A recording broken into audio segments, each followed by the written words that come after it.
I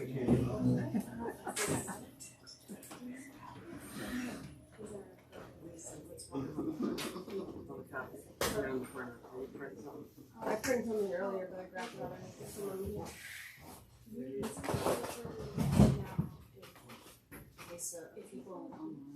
Nanette.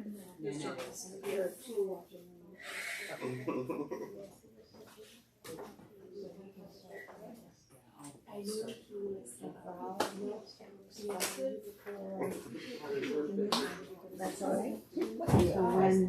Crazy time. All the laws crammed into the house, but Esther she hadn't been around since she's been, 2-year-old. She was younger last time. Everyone was she got 4, 5, 7, and 9-year-old cousins, so she was loving it. Yeah, exactly. So we're dealing with a little bit of a blowback now that she's home just with us. This isn't fun. Exactly. You ready for this? Go board. So in the fall, there's school called Partners School to that Episcopal Church in downtown Park Park. Some neighbors go to, so we're going to send her there. She's only 2.5, but she'll be there 2 more days for 2 hours, 2.5 hours. It's visible. Exactly, especially with COVID. There's a family across the street we see every week. But Good morning, everyone. good morning. Thank you for coming. This has been our first almost all in-person meeting in 18 months, so this is very exciting. We're going to start. Father Min is going to lead us in an opening prayer, and then we have a couple quick announcements, and then we're going to have Dr. Gray lead us in this presentation. So, Father Min.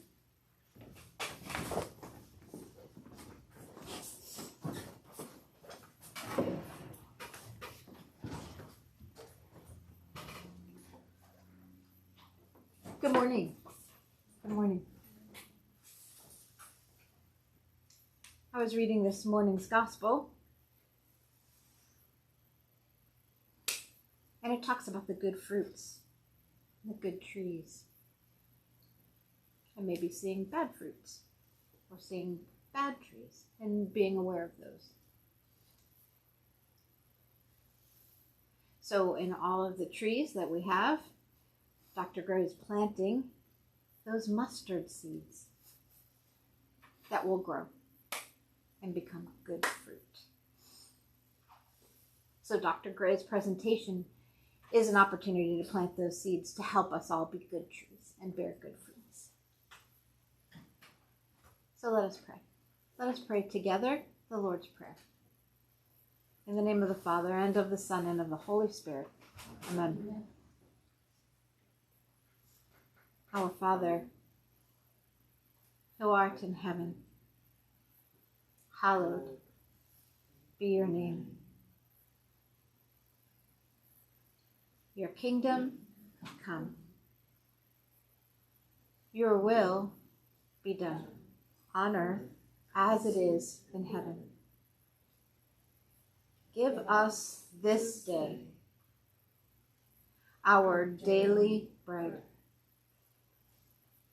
and forgive us our trespasses as we forgive those who trespass against us. And lead us not into temptation, but deliver us from evil. Amen. In the name of the Father, Son, Holy Spirit. Amen.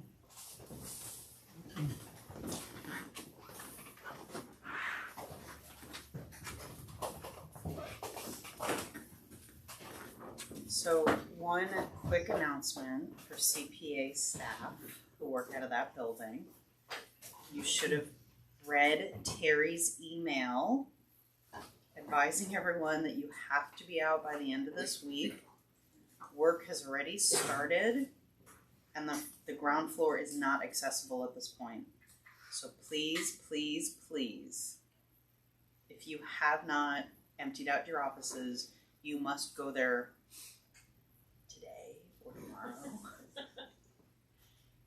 can't finish, or you will not have access for at least a month. And even then, you will have to ask special permission to go in, so whatever you left there must be really, really, really, really needed. So, all right, thank you. So with that, I want to introduce and welcome Dr. Larry Gray to our staff meeting and to, walk us through and accompany us as we learn more about Audism. So Dr. Gray is originally from San Antonio, Texas, and has been living in the DC, Maryland area for over 20 years. Dr. Gray got his bachelor's degree in deaf studies in 2001 from Gallaudet, as well as a master's degree in sign language teaching in 2006, also from Gallaudet. He earned his doctorate from Argosy University in higher and post-secondary education in 2018. And Dr. Gray has been teaching ASL for more than 15 years. He's been teaching ASL and interpreting at Anne Arundel Community College since 2008 and also serves there as their program coordinator. Dr. Gray is a member of the Maryland Advisory Council on the Deaf and Hard of Hearing, which advises the Maryland Governor's Office of Deaf and Hard of Hearing. So please join me in welcoming Dr. Gray, and then we'll have time afterwards for questions and answers.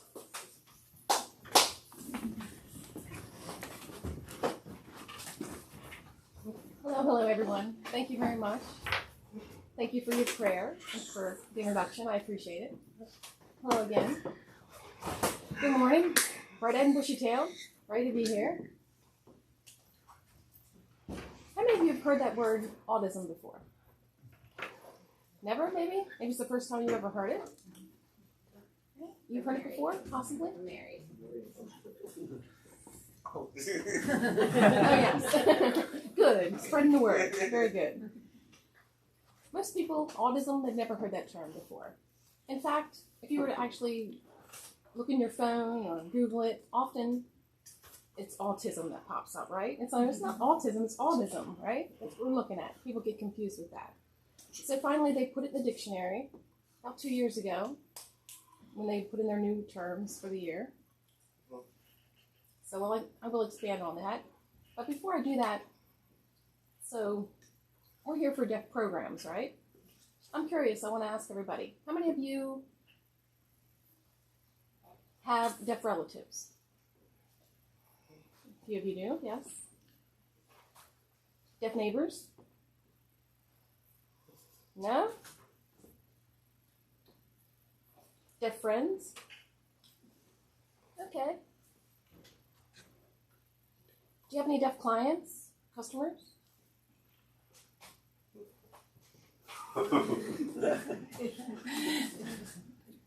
So, have you ever you've met a deaf person and tried to have a conversation before, right? You've tried to do that?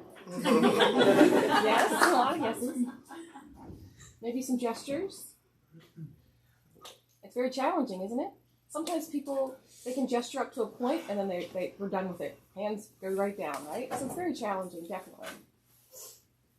And oftentimes that happens when you meet new people that you're not familiar with or not familiar with their language or their culture. You're just not sure, how much you can do or how much, maybe you're scared you're going to offend that person. You're not sure of yourself, and you just give it up, all right? And that's a normal process. When you meet a deaf person, sometimes I see deaf people signing, and I'm fascinated by it. I'm like, that's so cool. And I'm sure you see that and you want to sign, but maybe you've never had the opportunity to learn sign language, and that's okay. Everybody has different reasons. So I'll go through the autism presentation today.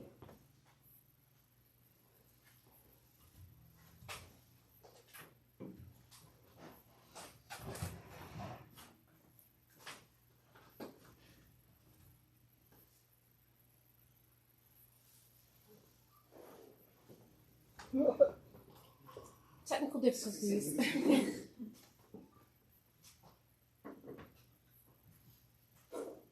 Perfect, thank you. This is what I plan to cover. Isms, before we can understand the word autism, we have to discuss the other isms out there. We'll touch on that briefly. Audism, I'll give you the definition, the history of that definition, and so forth. Also, I'll give you an example, everyday examples of autism that deaf people face every day. And also, in general, at work. And linguistic oppression. I'll explain what that means. Some of you might be familiar with that, and I will explain how it does apply to deaf people. And also Q&A at the end. It's a great opportunity to ask me questions. Feel free to ask me questions during my presentation, or you can hold it to the end. It's up to you.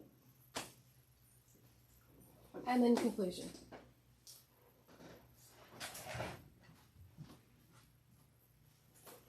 Thank you.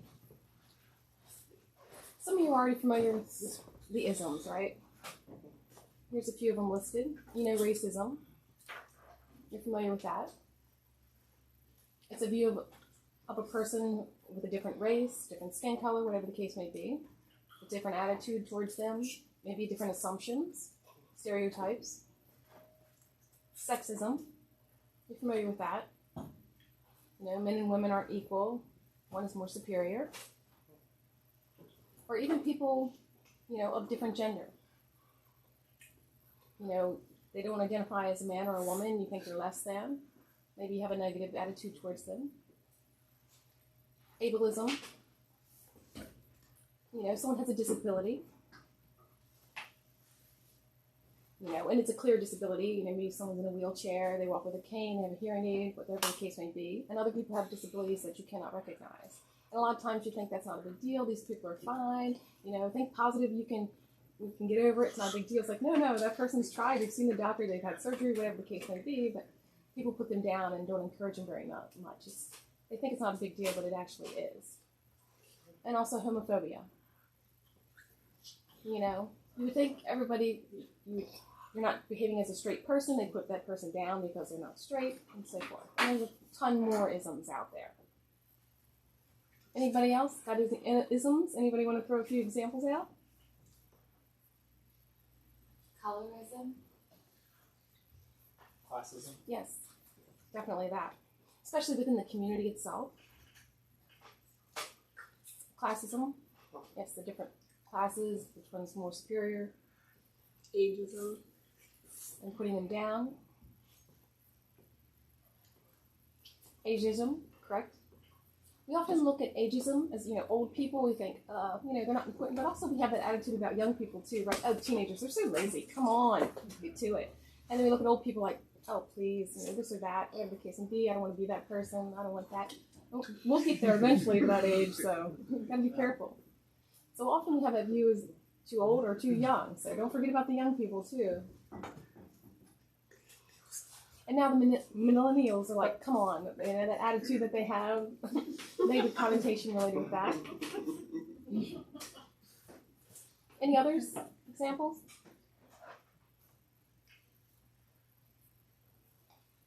There's a lot more out there. And oftentimes when we see something happening, someone putting another person down, belittling them, whatever the case may be, it's not just one issue that's happening. It's several issues that are overlapping. So let me give you an example. I'm a Latino. For example, here, people, you know, women, maybe they have a cane, a Latino woman with a cane, people are like, oh, you're Latino, you can't speak English, you know, go back to Mexico. You know, take your cane back to Mexico with you. So already that's racism, right? That's sexism there. Ableism. Linguistic-ism also. So it's not just one ism occurring. Maybe you see one, but really, if you analyze it, there's a lot more that are overlapping within that situation. So it's deaf people. We see that autism, it's not just one. Usually it's overlapping isms are occurring at the same time. It's rarely just one. So if you really analyze it, you'll see it. It's pretty amazing.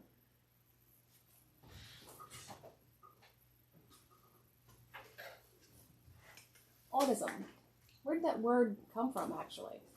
It's been years and years that deaf people, we've always felt like something is oppressing us. People are putting us down, looking down on us. You think it's not a big deal, but, you know, it is. And there was no term for it. You know, there's racism. That term's been around for quite a long time. Sexism has also. people don't know the name, but they recognize something was happening within the deaf community. So Dr. Tom Humphreys, very nice, friendly gentleman, very sweet. He was doing his dissertation. He was doing a lot of studying, a lot of research, and that term popped up, autism, within his research. It was in the 1970s. But that word, it never really took off with popularity until Harlan Lane. Actually, he's a very well-known author in the deaf community.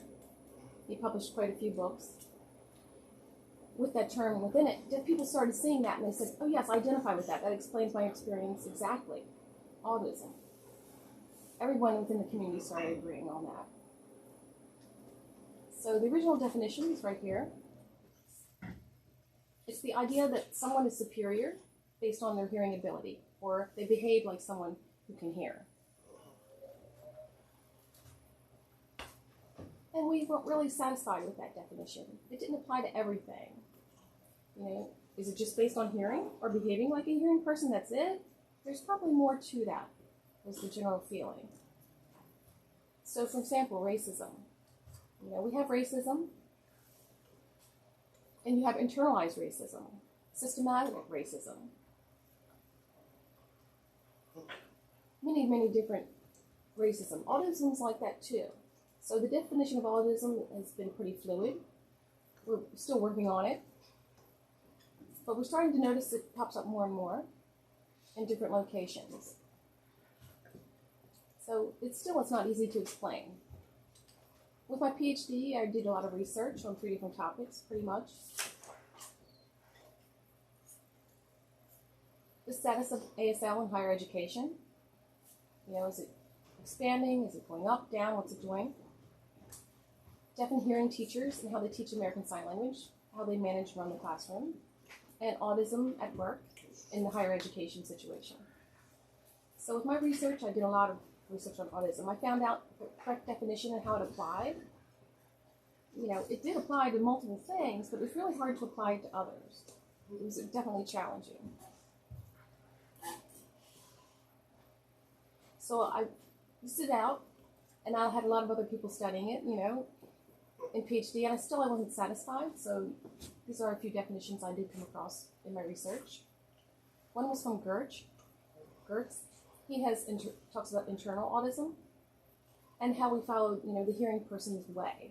You know, you see a hearing person, you think that's normal, and a deaf person, oh, that's the norm, I need to behave like that. But maybe growing up, you grew up as an oral deaf person, maybe your parents or the doctor said, no, don't learn sign language, don't get involved in the deaf community, and so that deaf person has, you know, understood that. They don't want to get involved in the deaf community, they want to be an oralist, they want to, you know, speak more than they sign. So autism means that hearing people are oppressing the deaf? Not necessarily. It includes deaf oppressing deaf also. Many times you have a deaf person who can speak for themselves, maybe they can hear a little bit, and they hear other deaf people making a lot of noise, they're embarrassed by that, or they see sign language, they're embarrassed by that. You know, they prefer to sign in the English word order rather than using American Sign Language. So that's the attitude within the deaf community itself. Or also hearing people can oppress a deaf person, saying, oh, you need to behave more like a hearing person, don't do that, you know, all that mouth movements. And so, for example, deaf people on a table, sometimes we pound on the table to get each other's attention, right? Hearing people don't like that. You know, they feel embarrassed, they feel like it's too noisy, it's not appropriate. They want, you know, that deaf person to follow the hearing way. So we want them to incorporate the hearing culture, because deaf and hearing cultures are two totally different. Is one right and the other wrong? That's not the case. They're just completely separate. Bauman, Picard, and Rowley. It's a structural system of advantage. Let me give you an example. Someone has a cochlear implant. They've given a cochlear implant to a child because they want them to fit into the system better. And they think that it'll cost the state less in the future, so you don't have to pay for SI, you don't have to pay for therapy, speech therapy, nothing. They can be independent, give them a cochlear implant, they'll be good to go. They won't be a burden. You know, speech therapy.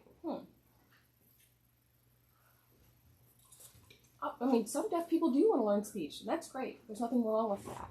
But do all deaf people have to? Even though some deaf people are completely deaf, they cannot hear anything at all. For example, I use a hearing aid. I can hear something. Maybe speech therapy does benefit me. Maybe another deaf person, they cannot hear anything at all with their hearing aid.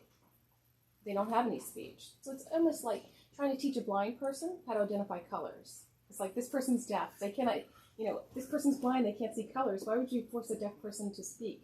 They can't hear you.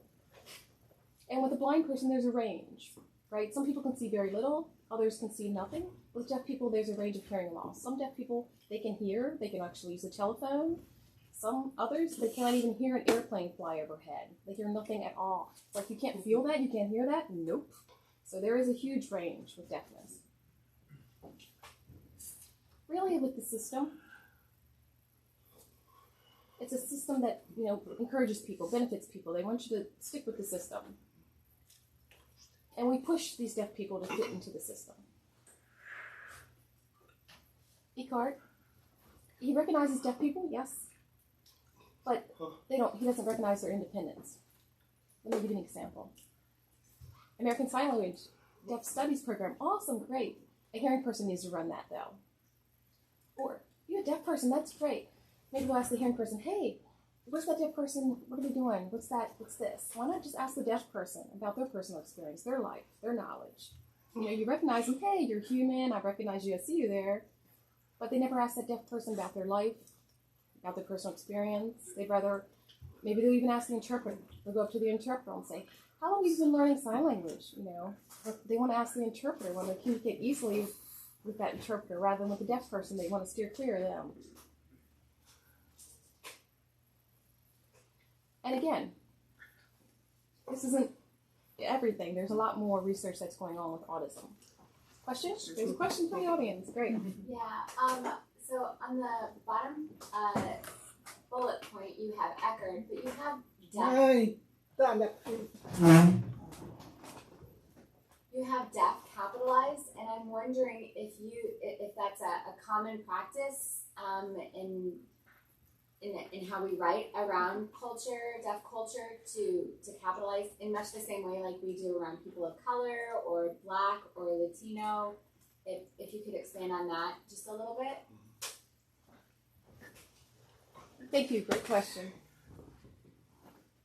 It's not an easy question to answer, but the deaf community, we do face that. So in the past, 1972, Woodward, actually, he was doing his dissertation, and he had the lowercase d or the capital D. And he was writing that for the public.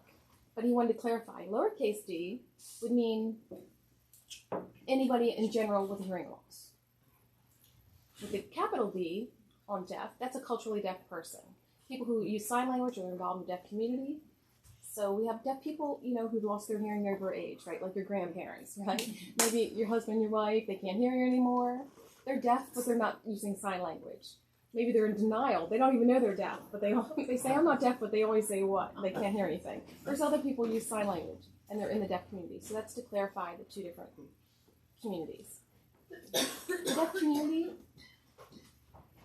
the lowercase and the capital D, we think you're not culturally deaf, we'll put you down with the lowercase d. Or if you're signing, you have a deaf family, you go residential school for the deaf, we have a capital D. The point isn't to divide the community itself. So now we've gone back. So either you identify all deaf people in lowercase d or all deaf people as a capital D, is what the discussion is now. So I go ahead and identify everybody with capital D myself. Lowercase d, capital D, it doesn't matter. Some people, they prefer to identify themselves as lowercase d and others capital. It's just completely up to them, whereas, like I said, I go with the capital D. If it's a lowercase d, I wouldn't feel a difference, but I do prefer the capital. It's just me.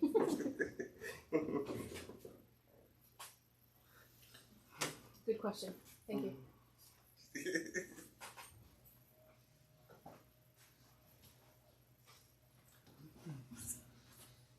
Women face sexism every day, right? People of color face racism every day. Same thing with deaf people. We face autism every day. So I want to give you a few examples of what we just have to face, what we faced growing up, what's always in our face, pretty much. So you're at home. Let me explain the home life.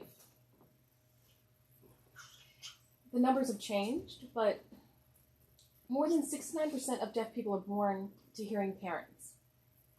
Okay? Now you have to understand, about 88% of those family members do not sign with their deaf member. So imagine what that means. Deaf people growing up with hearing parents, there's no communication. Maybe the parents communicate with them, they try to talk to them, and the deaf child doesn't understand a word they're saying. No clue, no gesture. So, first 18 years of this person's life, they've had no communication at home. So you, growing up, you've had incidental learning. You pick up social skills that way. That you hear people talking on the street kind of idea, right? You hear your friends talking, family members talking, the neighbor talking, playing on the playground, or maybe on the school bus, or in the hallway at school. In the cafeteria, you pick up a lot of incidental learning. Deaf people don't do that. So sometimes they'll look at a deaf person and they'll say, oh, that deaf person, their social skills, they don't have any. And they behave a little differently. What's wrong with them? But, they're not teaching that deaf person. Maybe they're talking about them, but that deaf person doesn't have access to that information. And they have an attitude towards that deaf person. So we have developed our own culture that is acceptable, that's appropriate. For example, with noises. People say, oh, it's a silent world to be deaf. Let me tell you, we're not silent. We're loud as deaf people, right? We talk loud, we scream, we carry on. Hearing people are like, what is going on here? Hearing people, it's kind of strange. Maybe you don't realize it, but hearing people, you have that, the politics of sound. You can laugh, but you can't laugh. You can't snort. If you snort, people look at you funny. Or if you go to the bathroom, you want to limit your noise while you're in the bathroom. Whereas a deaf person can't hear it, so they just, It's kind of interesting. It's just something to think about when you're approaching a deaf person. Maybe there was no communication within the family. 88% of the family members do not sign with that deaf person. And that's a big deal, so communication. And also with culture. Within the deaf community, if you know about something, you have to share that knowledge within the deaf community. Let me give you an example. So I'll ask you guys. You're going out to buy a car. You're in the mood to buy a car. You're going out today. Maybe your car broke down. You got an accident. You need to buy a car. What do you know about buying a car? Just, tell me the different tips you've learned about buying a new car. Throw it out there for me. I don't go without a guy. It's awful. Okay, yeah. Maybe if you're a woman, sexism's happening there, right? You gotta have a male with you. If you weren't there, that other male wasn't there, they try to take advantage of you. Absolutely right. How about any others? Tips on buying a car? Find prices, competitive prices. Yes, you have to compare prices. That's right. You just don't buy the first one for the first, venue that ticket price you see. You want to shop around. Any other ideas you have on it? Any tips buying a car? No. You never bought a car before? You guys all forgot how to buy a car. Come on. I call my brother-in-law who works at a dealership. Right. If you know someone who works there, or maybe you know a mechanic, have the mechanic go and look at it first. For deaf people, if you didn't know, you wouldn't know. So suppose I'm going to buy a car. And you want to have that poker face, right? You don't want to show up and start smiling. If you start smiling, they know you want that car. You want to show that you're not interested, right? Best time to buy a car is when it's raining or right after a hailstorm. So definitely discount those vehicles. I bought a car actually 2 cars ago. It was raining. It was $13,000 reduction in price because there's no business. When you want to compare prices and so on, like everyone mentioned. So I bought a car. It's my responsibility. Suppose Lauren, she's going to buy a car. She's never bought one before. It's my job to teach her what I know. We share knowledge within the deaf community. If I didn't say anything, I would be considered rude. Whereas hearing people, the reason you guys don't share is because of competition, right? You want in these big ticket items. You want to share that. How much you pay for your house? Did you buy a house? no one's going to tell you how much they paid for the house. You know, you don't want to look like a fool. So maybe you bought a house cheaper than my house. I don't want to look bad. Or maybe salary. You've been taught not to share what you make, right? You don't tell your people at work your salary. In the deaf community, we do. The purpose is not to brag. The purpose is because I teach ASL, another person teaches ASL, one works at a college, another one works at another college. So we've both been teaching for 20 years. We tell each other how much we earn. Because suppose this person's making $70,000 a year, I'm making 30. Then I would know something's fishy in the situation. My college would be taking advantage of me. So we discuss it. We want to protect one another, and that's why we do so. It's not to brag or make fun of each other. But I know how the hearing community is, it's different. So our approach within the deaf community is very different, because growing up we didn't have access to a lot of information, so we make sure we share within the community. So at home life, like I mentioned, a lot of deaf people don't have access. So everybody's talking at the dinner table, and the deaf person says, hey, what's going on? And the hearing person says, never mind, or I'll tell you later. You know, if maybe it's a funny joke, the whole family's laughing, and the deaf child's like, what'd you say, what'd you say? And they're like, it's not funny, I'll tell you later. The problem with that later thing, later never happens.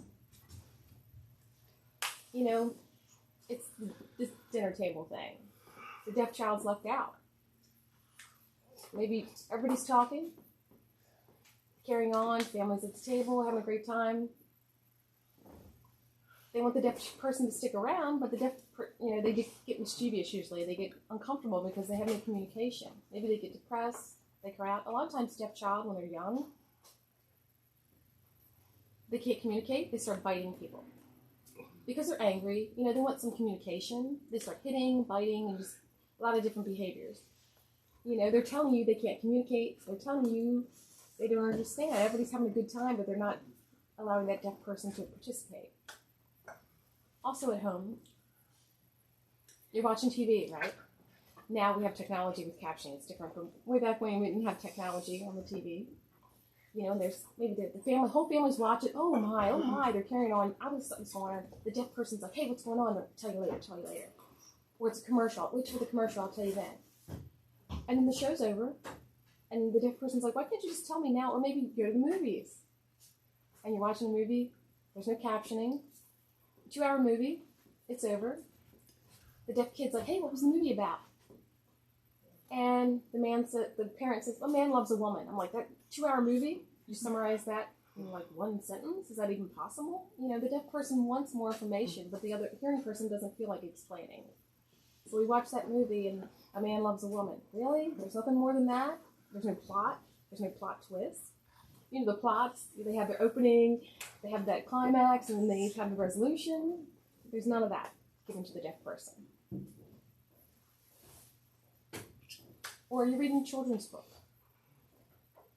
Verbally, just reading a children's book, the deaf person's not going to be able to understand. There's no connection.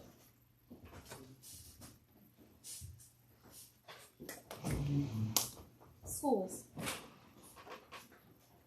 The problem at access to school is teachers sometimes. Maybe staff, principal, whatever the case may be. They have high expectations.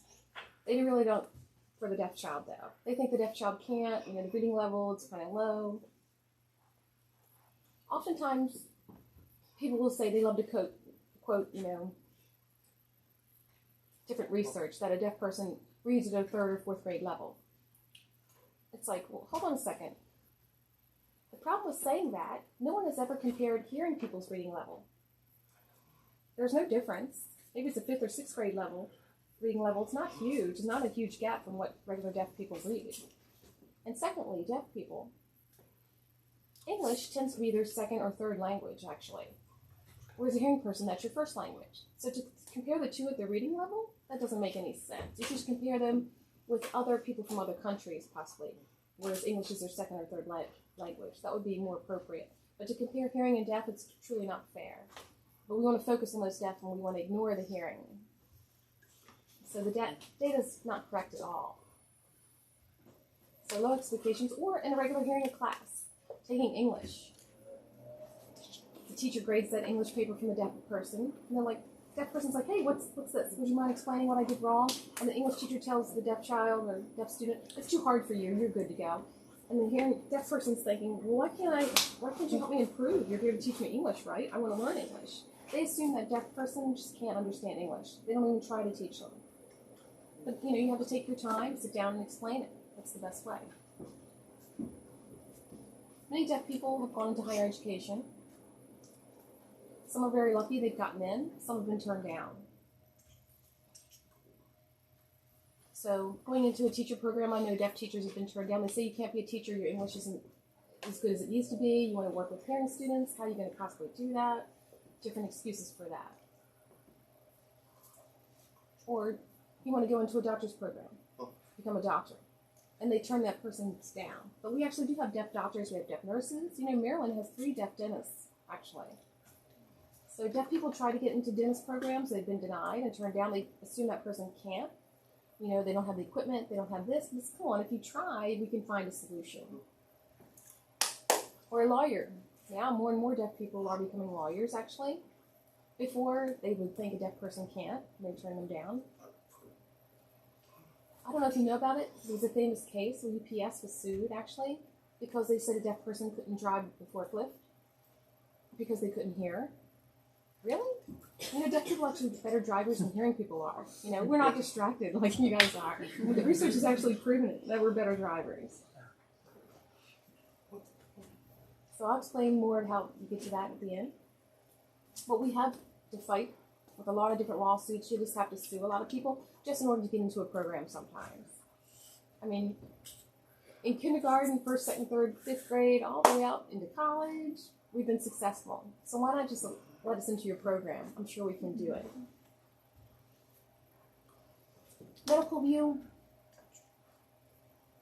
they make a lot of decisions about us without our input, like cochlear implants on a child or speech therapy. Multiple things are out there. They never ask that deaf person. Or even going, to a regular doctor's appointment. The doctor looks away and looks to the interpreter. And the interpreter's, you just met that interpreter? Even that interpreter doesn't know about my medical history. Or they look away to the parents. If they're with the child, it's like, no, look at me. I'm your patient. I'm your deaf patient. Ask me. Don't look away. They just feel awkward, I'm sure, not sure of themselves. Religion. The ears. I went to a Pentecostal church. Every Sunday, they had altar call.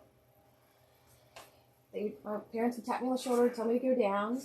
They would touch my ears, A lot of deaf people have gone through this. I'm not the only one. Many, many deaf people have gone and they get touched on the ears. Or those who aren't Christians, they don't go to a Christian church. Maybe there's a story actually about when someone from Africa going to their shaman, their medicine man, and then touching them all over and trying to heal them, and it never worked. And then they tell the deaf person something's wrong with you, or they look at the parents and they say, well, the parents sin, therefore the child's their punishment. And the parents are so guilty, just so guilty that their child's deaf. They look at the deaf child and they say, maybe you're bad, you're evil, you've been possessed. They blame the deaf person. They say something's wrong with them. They see it as a negative thing. Something needs to be fixed. Employment. That's a big one. Statistics actually, I was reading, 3 or 4 years ago, 60% of disabled people don't have full-time employment. That includes deaf people too. Everybody's struggling for work. Because they see the deaf person as someone who can't. They can't hear, they can't function, they don't know, they don't understand. What are we going to do with this person? Or the attitude of the interpreter. Interpreters are so expensive. We got to pay for that? I don't know how we're going to come up with that money. We can't. We just can't. So deaf people struggle for employment. Oftentimes, many jobs require, a written test. And that's, your 2nd or 3rd language user. So that means people from other countries, maybe they're 2nd or 3rd language users also. Are they failing these tests too? We don't have any research to see if that's what's happening. They might fail to get that job, or maybe they get that job because they can voice for themselves, whereas a deaf person cannot. So they don't even allow them to attempt it. So there's kind of screening people out for this employment. I think a lot of people also They're awkward with deaf people. They're not sure of themselves. Sometimes the boss, maybe at an interview, wants to hang out and have a great conversation with a deaf person, and they don't know how to. So they don't feel like the deaf person's a good fit. But they really didn't give that deaf person an opportunity to fit in. Socialization. A lot of times, you're having a great conversation with someone hanging out. And it's just natural. People are curious. You never met a deaf person before. They want to know about your life. Maybe they want to come to your house. What's your social life look like? Questions like that. Hearing people assume that deaf people have a quiet life, a very lonely life. And that's not the case. Deaf people interact and hang out all the time. We're very noisy. Our houses are noisy. The cupboards, we always, up and down them steps, all kinds of noises all over the house. Those who have children, the hearing children are like, sweet, my parents can't hear me. Yeah, screaming and yelling and carrying on. It's a party. Right? It just is. So a lot of people, they're like, your kids are making too much noise. But, the parents are, having a great conversation with someone else and the kids are just carrying on. It happens. When we get together in groups, maybe, outside having a picnic, barbecue, whatever the case may be, the hearing children are, yeah, this is awesome. They get together and just play while the parents are busy conversing. But naturally, people are curious. They'll ask, can deaf people drive? It's like, yeah. Research has shown deaf people are safer drivers.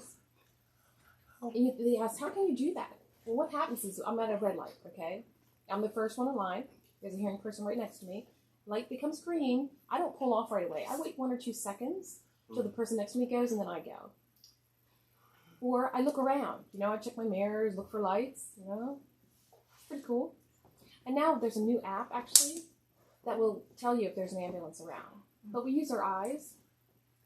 Or they'll say, how does a deaf mother hear her child when it cries? We have different strategies, different tips. Sometimes they'll just sleep next to the child. Or they'll put the crib right next to the bed and put their hand in the crib. Or some people just naturally get up and go check the child. And the mother have that natural instinct. They hear that baby. They know the baby's crying. They go pick her up. Yep, baby's crying. A lot of different ways, different strategies. Deaf people, they ask, can we play sports? It's like, yeah. And they're like, well, how can you hear the whistle? We look around. Teams often have to modify themselves just to fit someone who's deaf, to let them know there's a foul or the game's over. We have different ways to do so. Another question asked is, can a deaf person buy a house? Can a deaf person travel? Well, yeah. Deaf people will travel. They even travel alone, and we're fine with it. And someone's like, well, what if someone comes over and tries to hurt you or you take your stuff? It's like, we're fine. We're good to go. We've been here since caveman times. So we're still here. We're good. There's nothing wrong with us. We've survived. We haven't gone extinct. Yeah, you have a football team. That's right. They mentioned the huddle. How many of you like to watch football? Yeah, football fans out there? When the play's over, the teams get in a huddle on both sides. Deaf people actually invented that, which is pretty cool.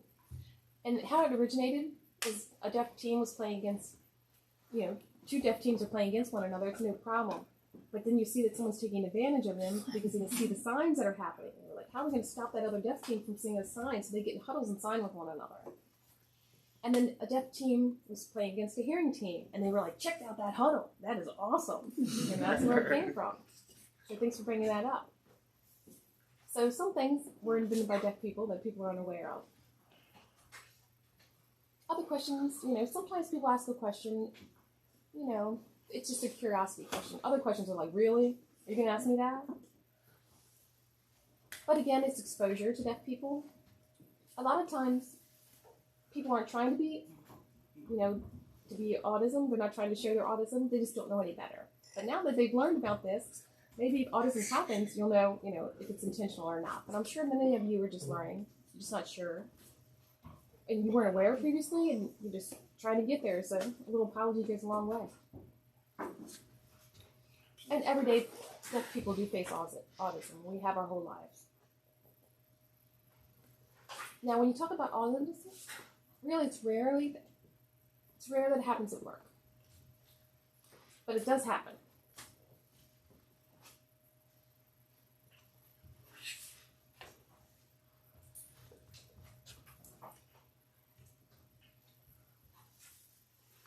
Often at work, work is just not accessible sometimes. There's no interpreter, right? There's no captioning.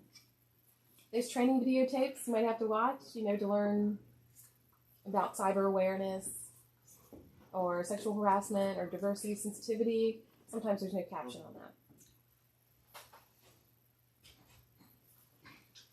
Or they'll complain interpreters are too expensive, we just can't afford it. Or it's a last minute thing. It's too last minute. Can't find an interpreter. Or they don't know how to get an interpreter. Or they're like, bring your own interpreter. Do that. It's like, what? Okay. Assumptions. That deaf people can't do something. Can deaf people type? Yes, we can type, just so you know. We type very well. We used to have TTYs way back when. Can deaf people drive? Can deaf people lead, be supervisors? Can they work in a factory, a dangerous factory? That's really where, deaf people used to work in factories. Print and press way back when. It was just a regular job. Seamstress. No problem with that.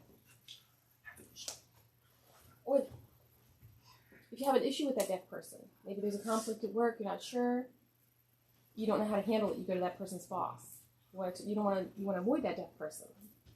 So, oftentimes we make mistakes,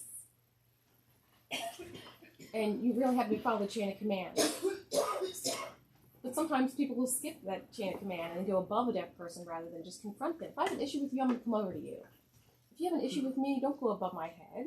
A lot of times people go to the boss, they don't communicate with us, the deaf person.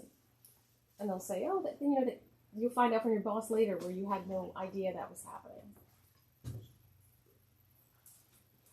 I mentioned accessibility. The water cooler. People are talking and carrying on, gossiping at the water cooler. Deaf people don't hear that. It's like, whoa, what's going on? What is everybody doing? They're all hanging out at the water cooler. Microaggressions. It looks like it's a compliment, really it's an insult. Oh, you speak so well for a deaf person. Really? Again, you're emphasizing speech. You're thinking that's more important than sign. You would never tell someone, oh, you speak well for a woman. You speak well for a Latino person. You speak well for a blind person. You would never say that. Why would you say that to a deaf person? It's a strange statement, really. It emphasizes the importance of speech rather than sign language. You don't look deaf. Huh. There's a deaf appearance that I need to... Okay. Oh, you're too pretty to be deaf. Huh. All right. Oh, I applaud you. It's like, no, you're insulting me, really. It's people... They think they're giving you a compliment, and really they're just not.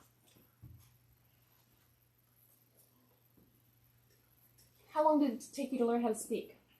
Is a question. And again, you're emphasizing speech over sign. There's so many more, and really, how do you solve this?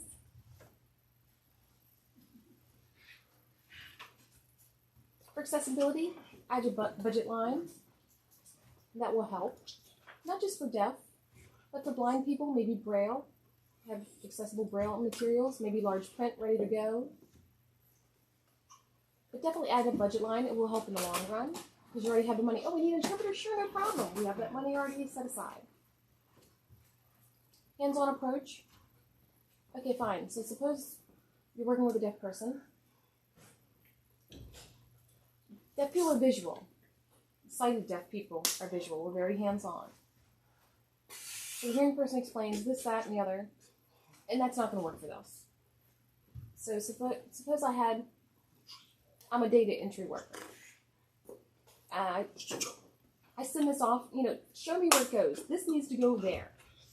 It goes to her, she works on it, and then it goes to her, and they work on it, and it goes to another person, and they work on it, gets a signature, and gets sent back to her, and gets sent out in mass email. Oh, is that what it looks like? That's how it works. No problem. Oftentimes the hearing person's like, hey, where's that paper? And they verbally want to tell that person. The deaf person's like, I don't get it. I don't have any idea. I just do this here. So, of course, they look at the deaf person and think, you don't get your job. It's like, I don't know how it actually works. I can do the work. I just need to understand the process. So the solar system, you're talking with deaf children. You try to explain it verbally to a deaf child. They're not going to get it.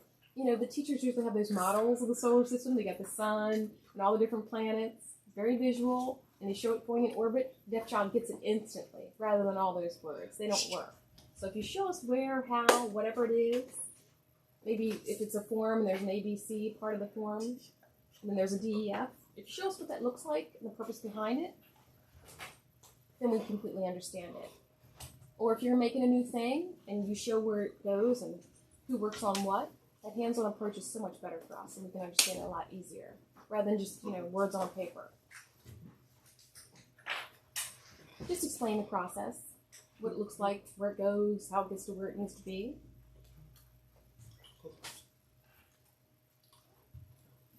I don't know if you've worked here, but IEPs, an IEP, if you sit down with someone and explain how the IEP works and who needs to be there, and it goes to the state, and it's a legal document, we get it. And it helps. It's very helpful. So the hands-on approach with explaining the process, we completely understand it at that point. Often, you meet a deaf person, try and communicate with them. If you can't, you feel stuck. You need to be creative. Use different strategies, different tools. For example, I just asked you in the beginning, gestures. Some people aren't very good at gestures. Another way to do that is speech to text. There's a new app. It's pretty cool. I wish I had sign to speech, but they haven't developed that yet. But it's really cool. So you can just voice what you need to voice, and it'll show up.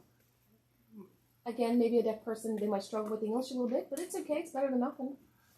Or maybe gestures. Okay, it seems like here in America, we're not really comfortable with gestures. If you go out to Mexico, Russia, China, South America, people gesture away. They are so clear. Here in America, I'm like, come on, put your hands up, gesture. If I gesture, people are like, I don't know sign language. I'm like, I'm not signing to you, I'm gesturing to you. But deaf people know you can't sign. We're gesturing. And the hearing person just freaks out during the headlights. So use gestures. Draw pictures.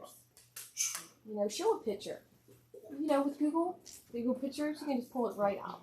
And it's very clear. Or write on paper. Use an app. So many different tools out there. Be familiar with the interpreting process. You have an interpreter here, but before you came here, did you know anything about interpreters? Did you use interpreters before? Yes? Most people, they usually don't. So it's important, they don't usually understand the interpreting process. It's important, to understand it. ASL interpreter, I get one. I teach interpreting too.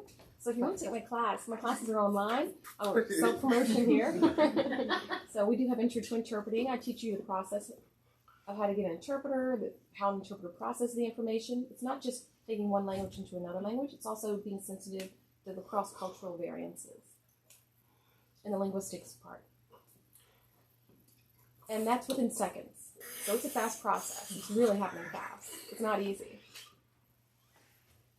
So an interpreter's job is very difficult. I'm a deaf interpreter, actually. So I work with hearing and deaf people, and I interpret that very quickly. Question? Do you have an app or a YouTube channel that you would recommend for further solution finding or learning? For more ASL? Or even just deaf culture, or you mentioned an app, I guess, and I just wondered if you had a couple that you would recommend. Oh yeah, I think, what is it? Cardzilla? That's fun. I'll go home and type up a list, actually, of different resources, and I'll send it to her, and she can send it out to you. Thank you. Sure. I never thought of that. I should put that in. Thank you. And just listen. A lot of times we're resistant if someone says something that you want to say, but. It's like, just listen. Just be quiet, analyze yourself, and just listen. It'll help you improve. And that applies really to everyone. Women who complain about issues, you want to listen to them. And I go, okay, I get it as a man. People of color, you want to listen to their issues. It's not easy. It's not easy to listen and take in that information and then see where you can improve yourself. We're just asking you to listen and to improve and to include us. Any questions? Anything you're curious about? That includes anyone who's on Zoom. Ask any questions you might have.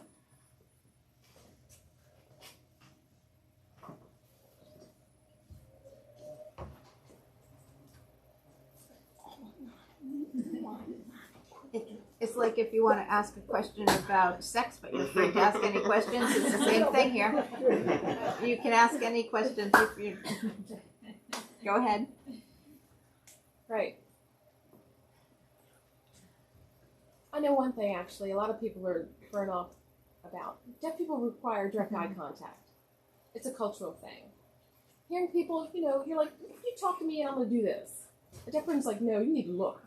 It's like, yeah, but I'm listening to you. It's like, no. If you're looking at us, we know you're paying attention to us. Even my own family struggled with that growing up.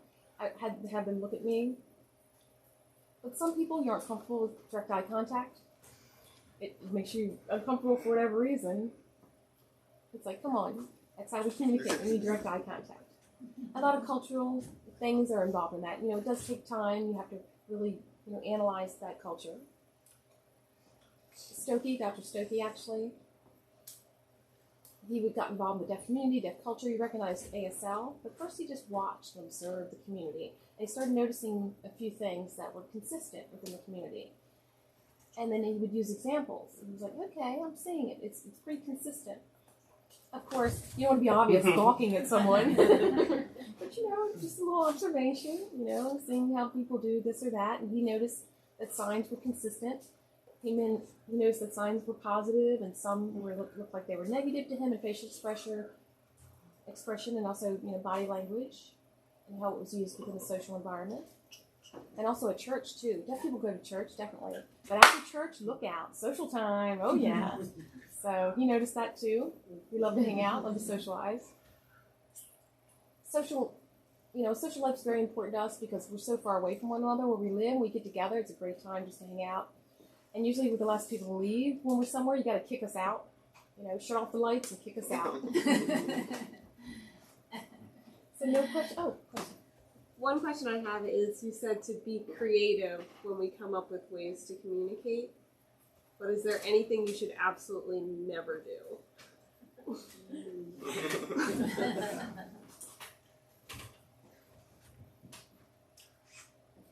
I think for many of us,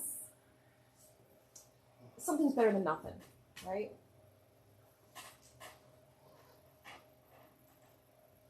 And also, getting a deaf person's attention. Hearing people they're not comfortable with, getting within that physical space. But one thing I need to tell you, never throw anything to get a deaf person's attention. Don't throw a rubber band. No, because we looked over and got us in the eye. We already know we don't have our hearing. If something happened to our eye, that would be a major problem. So never throw anything. Just get up, walk over, and tap us on the shoulder. But really for communication, any ideas? I think all communication's good. Write on paper, draw, speech, dance, interpret dance.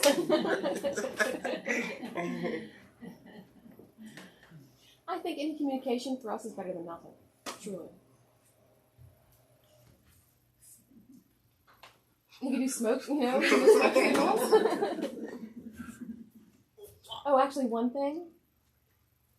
Many hearing people just don't know, but a lot of times, we're out at a restaurant, or we're at the zoo, or, Baltimore Aquarium, whatever it is.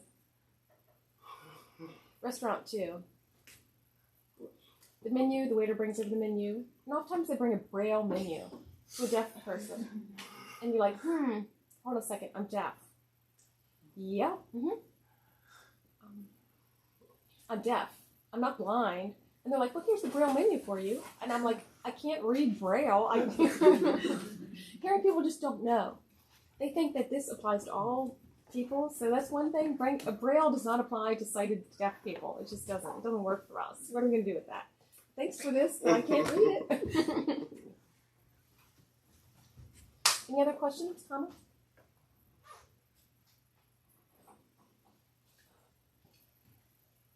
Before we close, I think I missed one. How much time do we have? That's fine. Real short, really.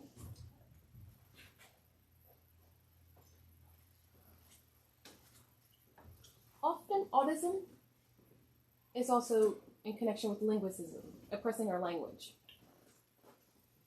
So it's the word's not used very often.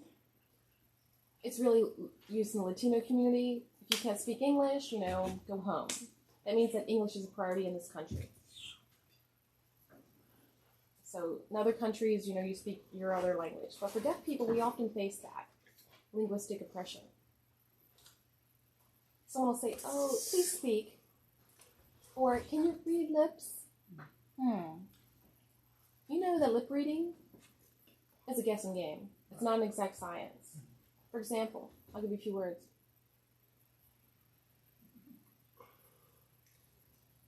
They're all the same. I just said broom, room, and room. And you expect someone to understand what you're saying? Plus, if you have facial hair, it covers the lips. Or some people don't even move their lips. It looks like this. What? Some people, they over-enunciate, right? And you're like, what? Or the I love you, island view. It looks the same on them. Or elephant shoes.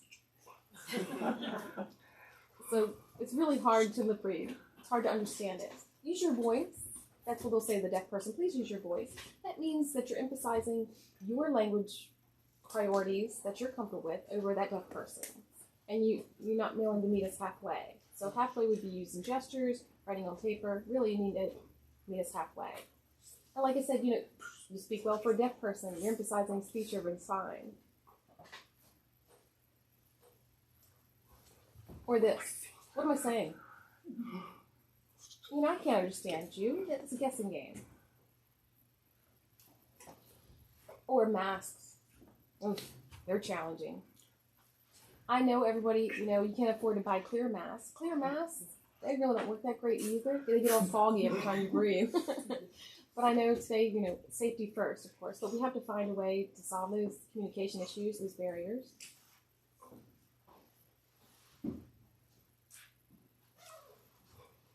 Or criticizing a deaf person's speech, especially when you're not that close to that person, or that person didn't ask you to correct them. Sometimes to improve our speech, we will say, "Hey, can you listen to me and see if I'm pronouncing this correctly?" But I have not asked you. You go over to the deaf person and say, "That's wrong," or they pronounce a word and you laugh at them. Put them down. "Oh, they're stupid. They didn't get it." Come on now, really? They're trying. We try, but we can't hear, so it's very difficult to pronounce words that way. And maybe, you can hear that they're trying to pronounce a word and you know what they mean. So that's okay. But if you want to correct them, offer the correction. Don't just jump in. But let them ask you for it first. Let them give you the opportunity to do so. Some deaf people tend to sign and also use their voice without realizing it. And sometimes the voice can be annoying when they're signing. Right. Some deaf people, they simcom to sign and talk at the same time. Or some deaf people actually think they can talk, but really they can't. You can't understand their voice. So what do you do with that situation? You really have to put up with it. I know it can be awkward for some people. You're not sure what to do until you really get that respectful level. You have to be respectful. Maybe write on paper and communicate with them. It can be embarrassing too, especially if you have other clients in the room, and then you hear all that going on. But you have to realize that person's deaf. I don't know if I emphasized this at the beginning, but that deafness is really the only disability that has its own language. Blind people, if you're born blind here in America, you speak English, right? If you're born with CP, cystic fibrosis, you're a little person, you speak English. But a deaf person, they require a different language. Don't forget that. Often we do, "Oh, you're disabled, you can't." But really, you can't, and you have your own language. Whereas we hearing people can't sign. So, but still, we want that deaf person to be responsible to meet me halfway. You're responsible to fit into my society. And that deaf person is. They're just deaf. They use a different language, that's all. So we have to find a way in order to fit with one another. And oftentimes, we expect that deaf person to join us, whereas we have to meet in the middle. We just have to find a way. Be comfortable with that. Right? It is challenging for sure. People simcomming, they signing where they talk. Maybe that person grew up, they were more of an oralist in sign language, and they can't let go of that oralist part, so now they speak and sign at the same time. Or like you said, they don't realize they're using their voice. Or there's a lot of body noises. You know, when somebody's stomach growls and you try and keep it quiet, a deaf person's stomach growls, they don't even know it. They think you can't hear it, but you can actually hear someone's stomach growl. So there's a lot of different things like that. I think you just realize that person's deaf. Maybe they make noises, they don't realize they're making those noises. So their behavior's going to be a little bit different. So your worldview is through your ears, pretty much. Our worldview is through our eyes. And it's a very different view. We see the world completely different from one another. It's fascinating, really. Same thing with a hearing person, you know, music. Oh yeah, birds chirping, beautiful. I know some of you are like, birds, yeah, but anyway. Birds, something about the birds, I hear that. Oh, they're so beautiful.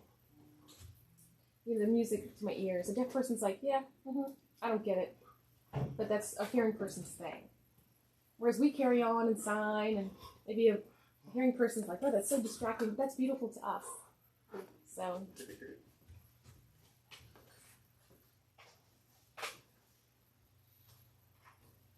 in summary, really just 3 things. Be mindful. Be aware of your behavior, what you said, how you respond.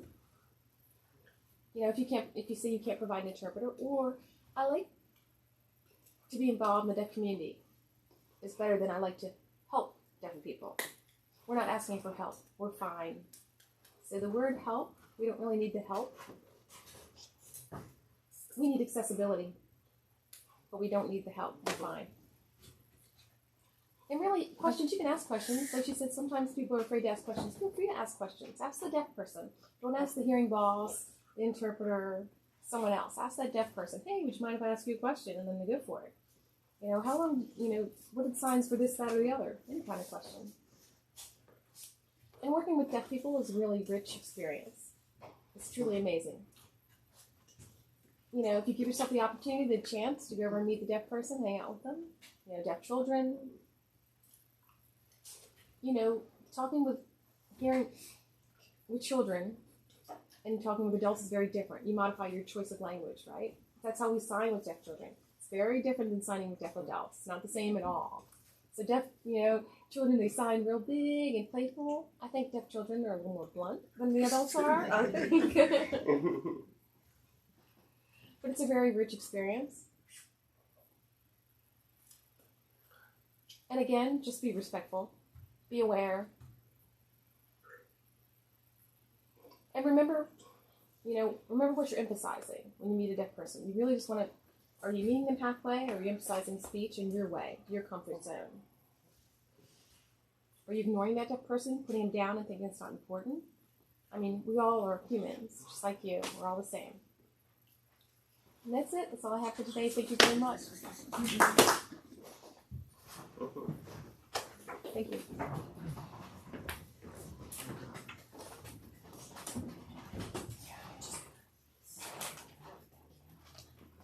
Yeah, let me put it up.